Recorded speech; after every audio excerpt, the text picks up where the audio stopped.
Erickson Lubin's chin, uppercuts. Lubin fighting back with the left. Oh, down goes Lubin with an uppercut. 4, 5, 6. You admire his tenacity, and you admire this. Erickson Lubin.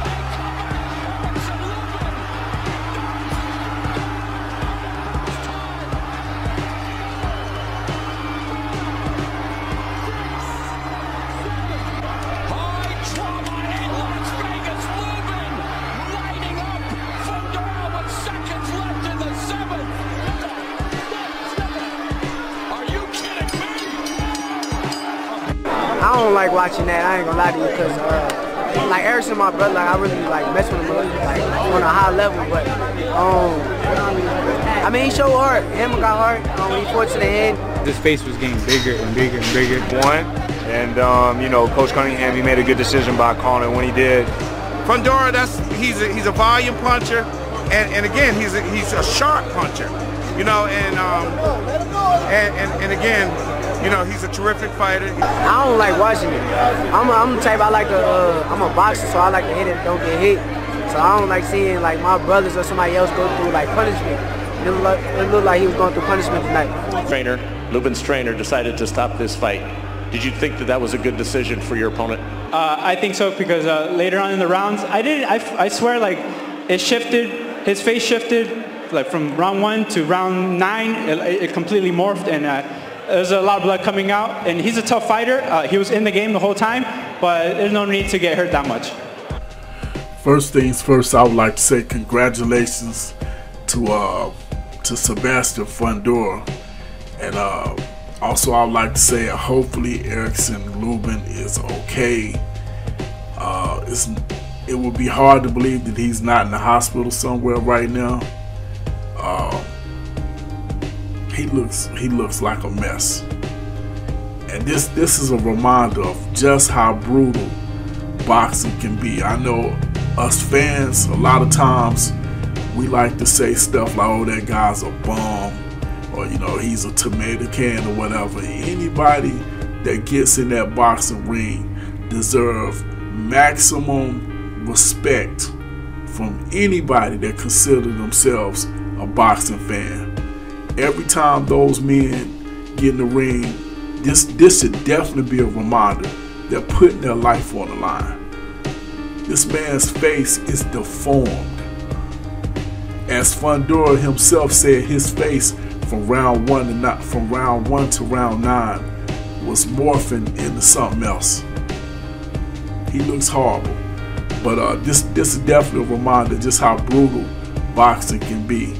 Now, I do want to say something that's going to be a little controversial, and I'm not saying that anything illegal was done, but you gotta wonder, why was Fundora's gloves still on during this interview?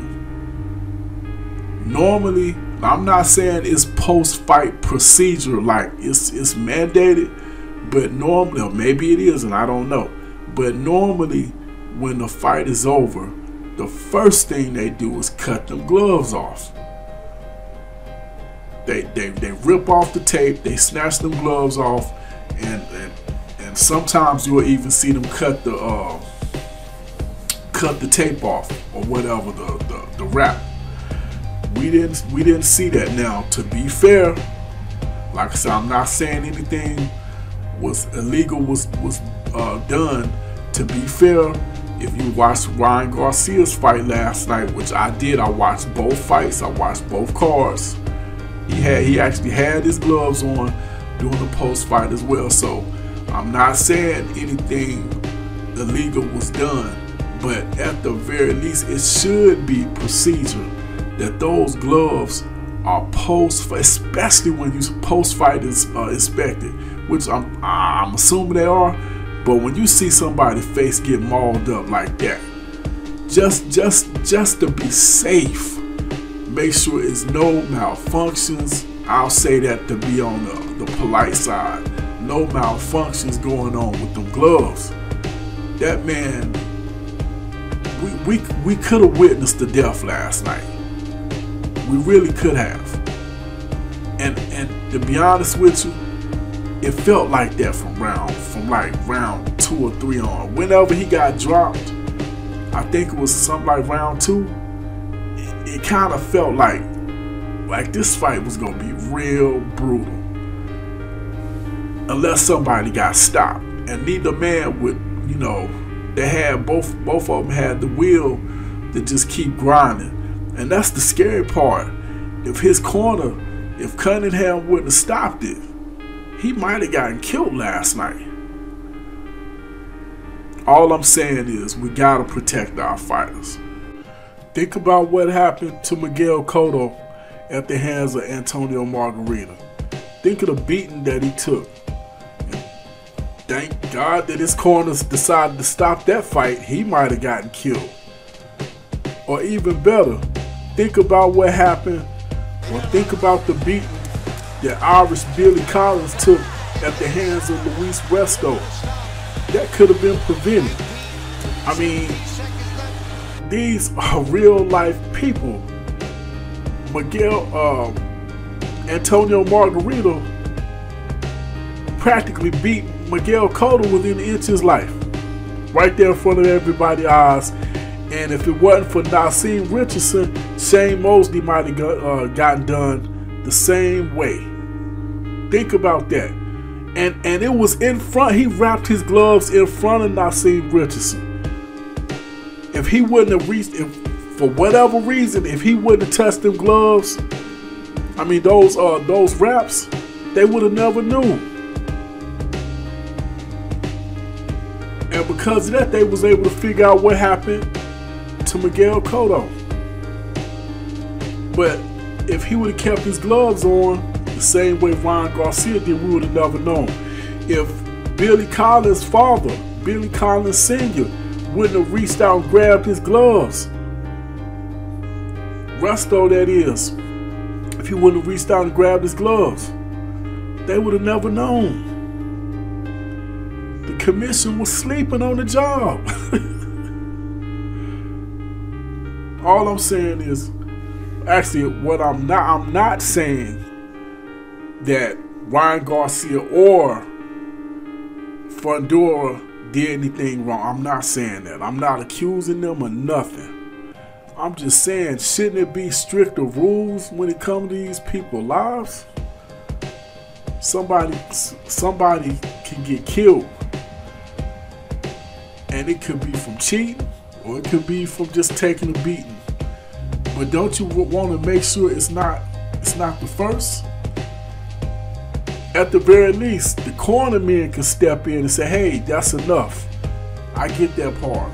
But the commission got to do their part too. You got to make sure it's on the up and up, whether it's steroids or whether it's any type of illegal activity when it comes to the gloves, or putting anything in the gloves, on the gloves. It's all kinds of ways you can cheat. Remember what Sonny Liston did to Muhammad Ali? They put something on the gloves to irritate his eyes so he couldn't see. It's all kinds of ways to cheat. Something's the matter with Cash's play.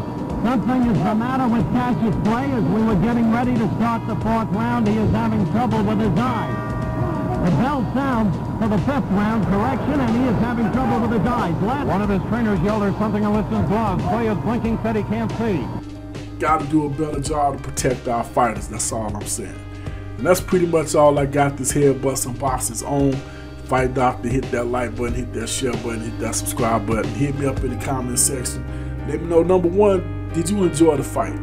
It was an instant classic in my opinion. And number two, did you find it just a little peculiar that Fundora did not take off his gloves? Like I said, it's not mandatory. And I showed examples of people with their gloves off. I showed a couple examples with people with the gloves on. So it's not unheard of for the gloves not to be taken off. But for safety reasons, those gloves should be looked at immediately, especially when you got taking a guy who took a beating like the way Ericson Lubin did. That should be almost mandatory. Matter of fact, it should be mandatory in my opinion. But that's my opinion. Give me yours in the comment section. And that's pretty much all I got. This Head Busting Boxers on Fight Doctor. I am out.